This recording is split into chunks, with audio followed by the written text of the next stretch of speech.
debutant. We have Mike Angelo Piranya. Ay, pogi.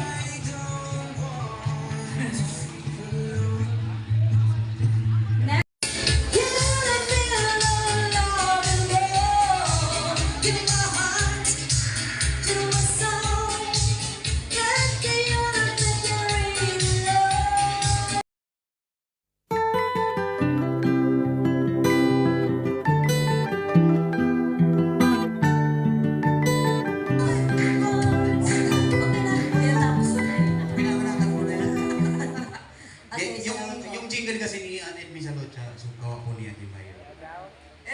Number 8, ayun, siya po yun. Ngayon gusto ko papajingle dyan, ito oh. Araw na po gumawa ng jingle yan. Oh, jingle lang. So ayan, so maglalasang po kami yung kanta.